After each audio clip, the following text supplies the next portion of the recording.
Dahil mura ang broccoli ngayon dito sa aming lugar, bumili ako at inilagay ko dito sa ating manok. Ay, talaga namang ang lasa mga kaimbento, hindi nagpatalo. Super sarap talaga. Talaga namang mapapa-unli-rice ka. Una, dito sa isang pan, maglagay tayo ng sapat na mantika. Natutulog pa yung aking mantika, o diva. Napanggisa natin sa ating bawang, sibuyas, at ang ating luya. Inuna ko na yung luya kasi nga naman yung luya ang medyo matagal maluto. At nung medyo naluluto na ang ating luya, isinunod ko na yung ating garlic at yung ating sibuyas. 4 cloves ng garlic lang yan, minins ko lang. And yung sibuyas naman is 1 medium size lang. And yung ating luya is 3 thumb lang mga kaimbento.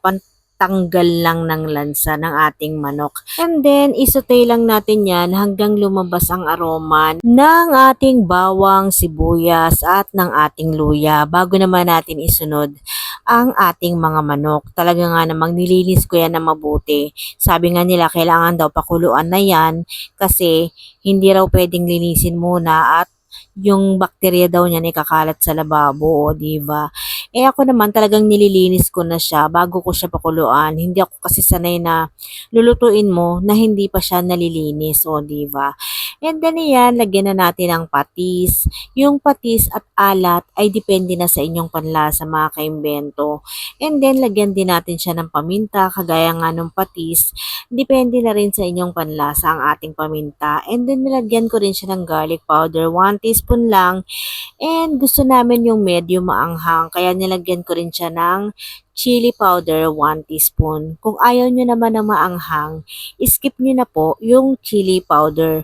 Pag nagluluto talaga ako ng manok mga kaimbento, sinasangkutsa ko muna siya talaga ng mabuti bago ko siya nilalagyan ng sabaw para naman na hindi siya madaling mapanis. And then takpan natin ito para naman na madali siyang maluto mga kaimbento and masangkot siya ng maayos. And then yan, pag nasangkot nyo na ng maayos, haluin nyo para maging even yung lasa. Yung mga pampalasa ay kumalat sa ating mga manok. And then, after niya na nasangkot siya na, tsaka natin lalagyan ng tubig. Yung tubig naman is depende na sa inyo kung gaano karaming manok ang inyong niluluto. Siyempre, kung maraming manok, damihan nyo rin ng tubig. And then, yan, pakuluan nating mabuti. Kasi gusto ko sa manok, lutong-luto, kaya matagal ko siyang pinakukuluan. And then, nilagyan ko din siya ng isang pirasong chicken cube, pang dagdag lang ng lasa dito sa ating manok. And then, yan, pinakuluan ko siya ng 45 minutes bago ko siya nilagyan ng asin. Konting asin na lang ang aking inilagay kasi nilagyan na natin siya ng chicken cube, maalat na yon, tapos nilagyan pa natin ng patis, kaya naman konting asin na lang ang aking inilagay.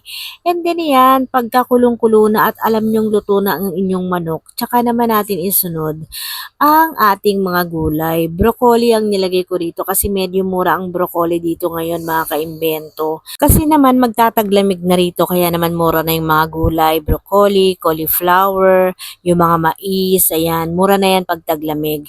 And then isang kulo lang ito kasi ayoko ng masyadong malambot, masyadong lutong-luto ang ating mga gulay. Half cook lang yan is okay na. And then yan, ire-ready ko na para kay hubby kasi gutom na raw siya at naaamoy niya ang aking iniluluto. Let's eat mga kaimbento. Sa mga hindi pa po nakakapag-follow, please follow, like, and share. Thank you!